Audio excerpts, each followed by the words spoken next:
All right, peace and blessings, assalamu alaikum, In shalom. 3/4 of a mile. Thank you, Take exit family. 344, I-676 east toward central Philadelphia. Thank you, family, for joining me today as we continue our talk. And this morning, I do want to talk a little bit about Minister Ava Muhammad, who recently passed away. May Allah be pleased with her work that she did on behalf of our people.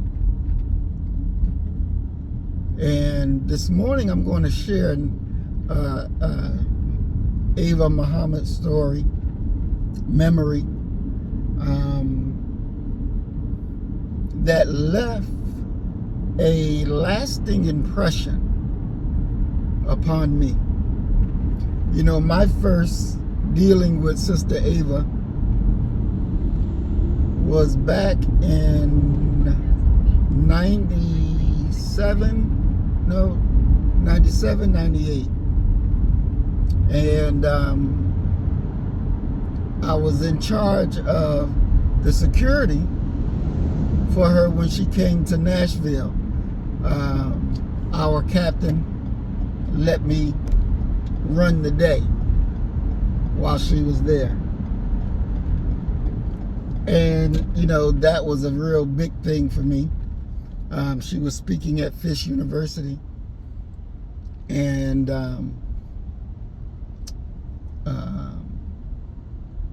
it was a memorable event.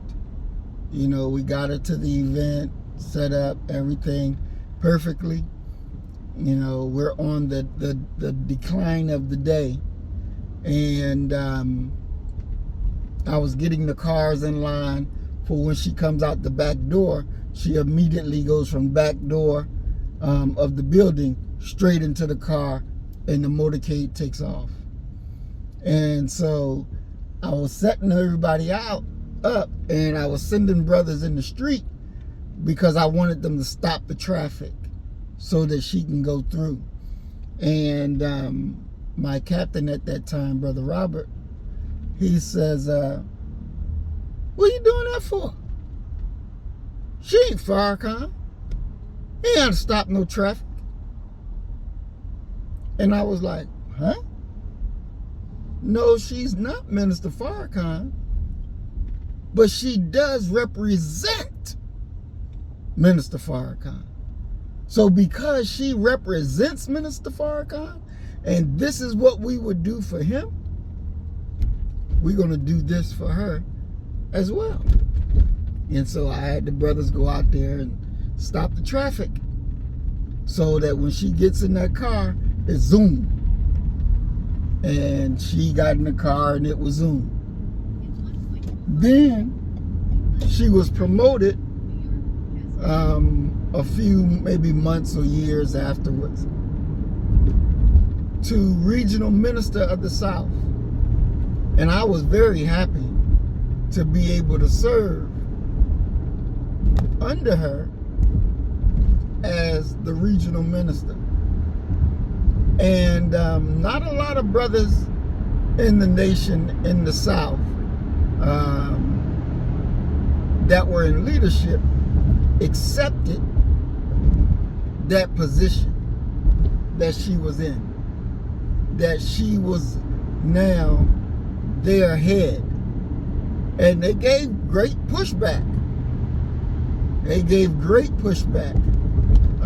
They even set up a rival study group. And what Minister Ava did, she was such a warrior. She was such a warrior. I mean, this sister, she didn't have a problem with execution. She didn't have a problem with it. She didn't have a problem with saying, hey, this need to stop. And if it don't, this is what's going to happen. So part of the mosque in Atlanta was breaking away to start their own study group because they didn't want to be under Minister Ava. Minister Ava called all the FOI in the southern region to come to Atlanta because she was going to shut that shit down. She was like, that's not happening. Not on my watch. You will not go out on the other side of the city and set up some rival group. Not on my watch. Not on my watch. So she called the troops. They came, we came, and we was ready to take care of business however she saw fit. Now, Minister Ava, she wasn't no part-time warrior. That sister was on the front consecutive. She ain't never backed down. She ain't never been some old weak thing. I'm talking about a warrior who's ready for battle at the drop of an eye. She's ready. And she didn't have a problem thinking, well, should I do this? What's going to be the repercussions? She going to handle business. And, you know, I've always loved Minister Ava. I remember she wrote a book called Real Love. And at this time, I was working at a place called Bruce Hardware Flooring. And I was reading the book, Real Love. And in the lunchroom or break room where our crew sat, and I would pull out the book every break during lunch and begin to read it. And the brothers was like, Real Love? What you reading it for? Ain't that a woman book? Just going off the title. And I'm like, it's for anybody. It's for woman, man, you know, boy, girl. You know how to read. You can get it, read it, and understand what's being spoken of. And, you know, they were trying to clown me because I'm reading a book called Real Love. And I was telling them, this is part of our problem because we don't understand what love is. And because you got this thought in your mind that it makes you weak as a man because you want to learn about what real love is. So you stop yourself from learning what you need to know because of the perception. I said, I don't give a damn about your weak perception. I want the actual facts. I want to know what's real and what's not. Because I was the brother who never believed in unconditional love. I never believed in that. I thought that was bullshit. Ain't no such thing as unconditional love. Love is conditional. And reading that book, even after I finished reading the book, I didn't discard my thought on love not being unconditional. But our God works in a process. The seed was planted. Now it was just a matter of time before me walking into unconditional love. I was in a relationship, and this woman did some terrible things to me and never apologized. But I forgave her without question because my love for her was unconditional. And I didn't even realize it until later on when things kept happening, and I would say, I forgave you, and you never even asked for forgiveness. I forgave you.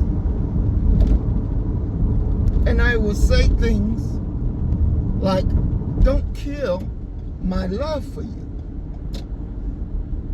Don't do that. Don't do that.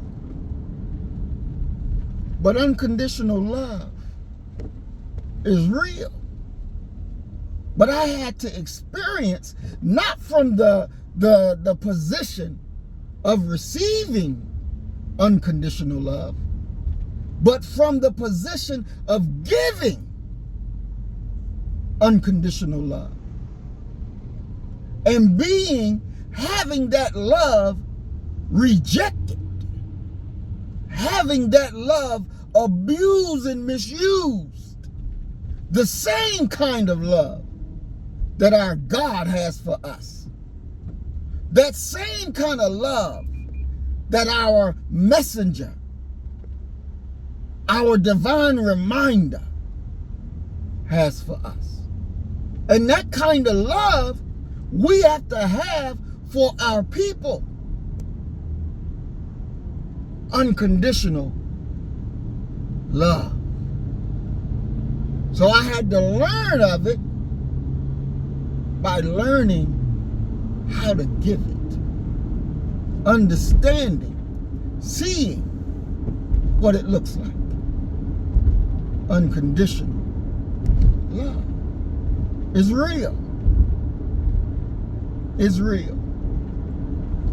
Now, in our talks this week, we've been talking about the presence of God and our role, our job in accepting our responsibility to play our part, right?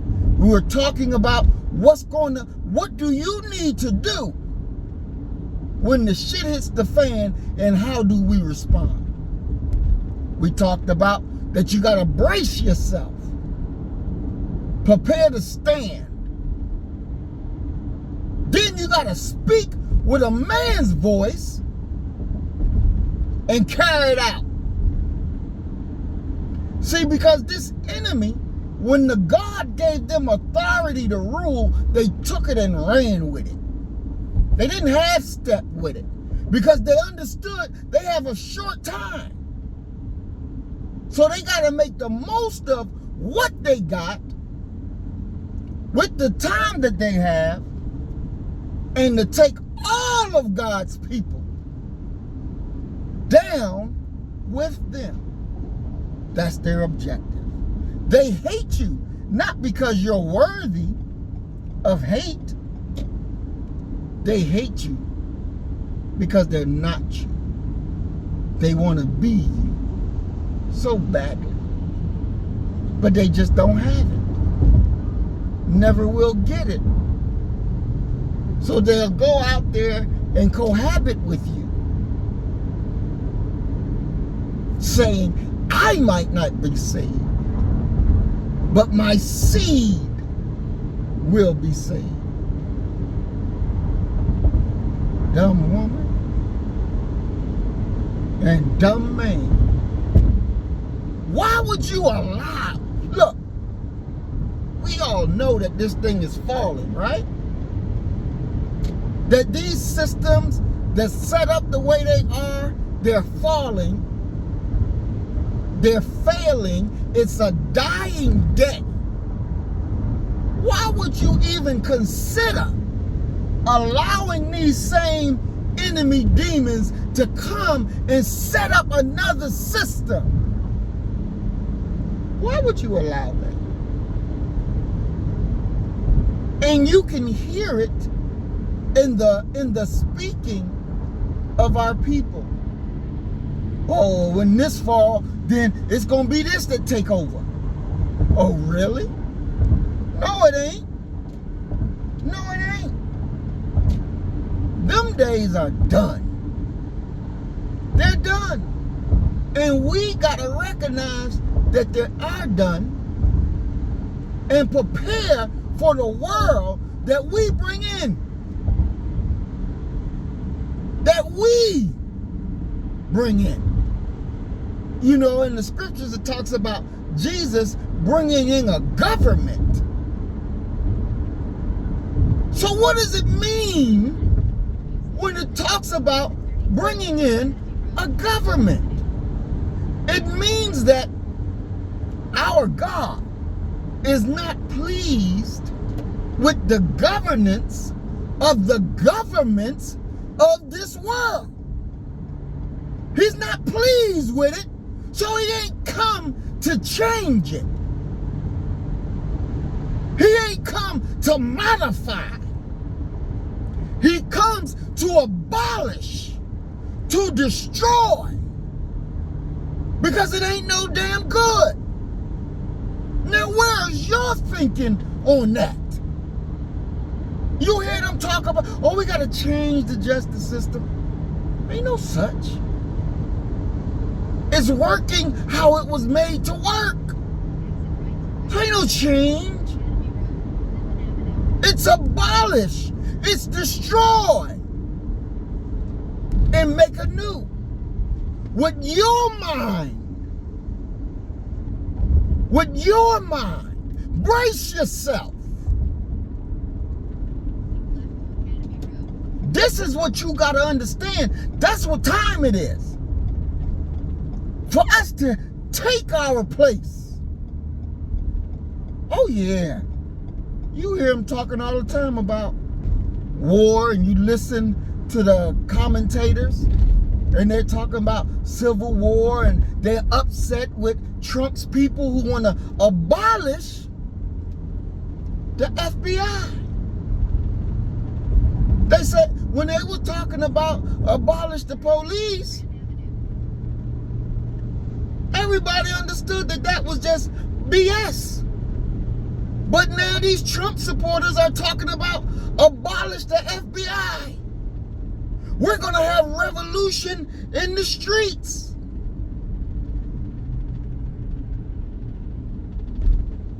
And so these media commentators,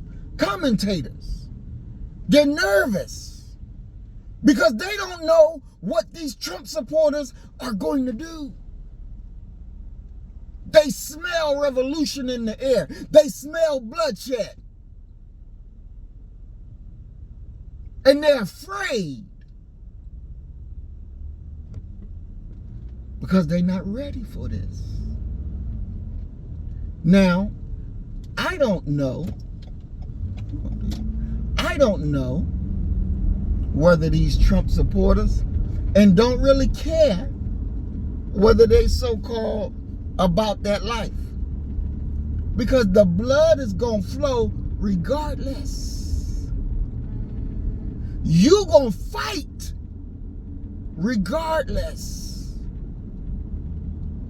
because you got these demons who are sick and tired of you, of me, and we ain't never did anything for them to be sick and tired of, but they are.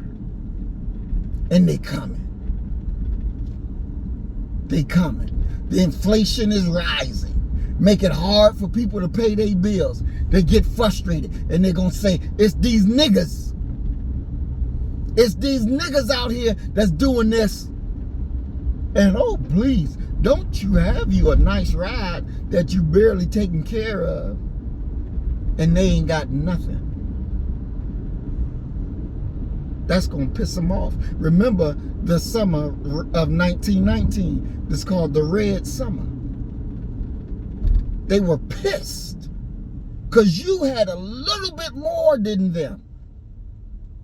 And they went to killing in different cities throughout this country because you had a little more than them. They went off to World War I and come back, and the thing ain't the way it was when they left, and we made progress, and they're sitting back like they can't make progress. Oh yeah, they gonna be pissed off like we've done something, and then they come. Brace yourself. Brace yourself. Our sister that was in Atlanta that went on the quote-unquote shooting spree. What was that? What was that? Was that a shooting spree? Or was that a black woman who said, I got enough. I done had enough of you fucking with me. I've had enough. You coming for me? You threatening me? Well, I'm going to give you something that you're going to remember me by. Because that old time stuff, it has to stop. I'm not going to continue to allow. See, when you get fed up Turn left on Grand Avenue. with the bullshit, then stuff changes. It don't change. Nothing changes when you sad. Don't nothing change. But when you get angry and you mean it to stop, oh, it will stop then. And that sister meant it to stop. So she bang bang, went to another address, and if that person would have opened the door, bang. Stop fucking with people. Stop it. But you ain't. You're going to continue being your devilish self. And you're going to get the wrath of God. You're going to get the wrath of God. This is what you've earned. This is what you've earned. We got to think and we got to stop. We got to look and understand the time that we're in. I want to say congratulations to our brother Angel Snubnose number 7 for his victorious court case. For his victorious case. And I say that because they were calling him a child molester and all this thing, and he raped this woman and all this, and all these lies. Took it to court, proving that them women lied. Turn right on Musselman Avenue. They are liars. Pork Chop Muhammed, she lied. His ex-wife, she lied. Approaching a Sister Noble, she lied. Liars. To defame a man's character because you don't like him. So you take to destroy him with your mouth. But that brother said, oh no, not me. Not today.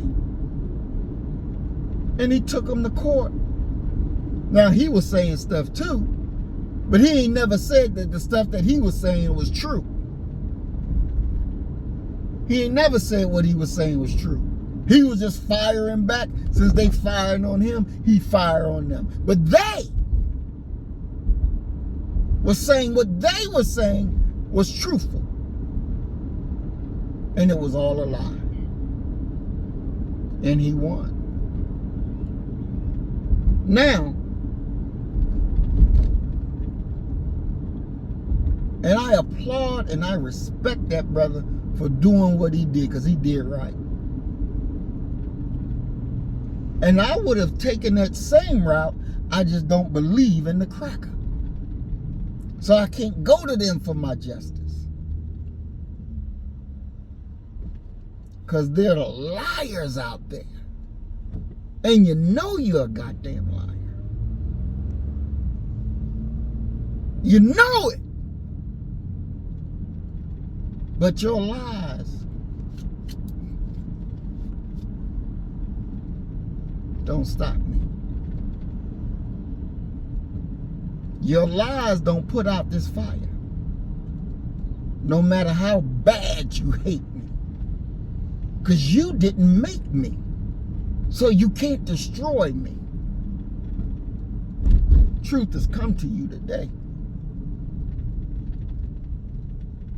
So we're in this battle for the mind.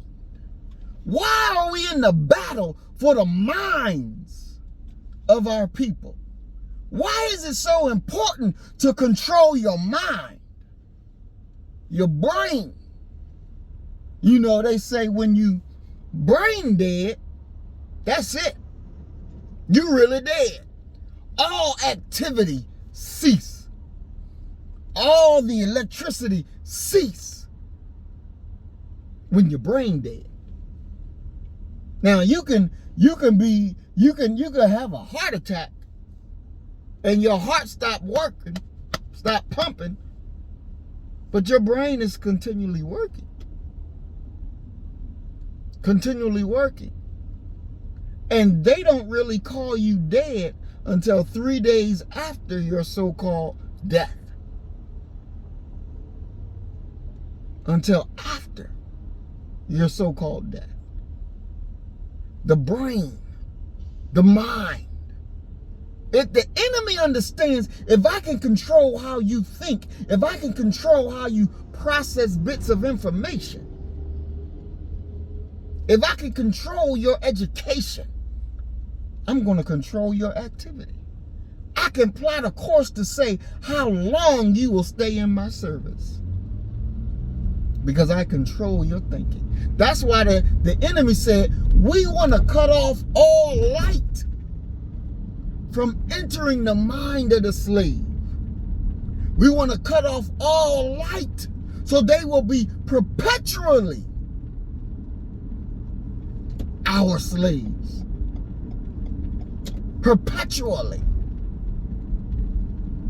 And see, you got to come into this understanding and stop being so damn passé about obtaining what is rightfully ours.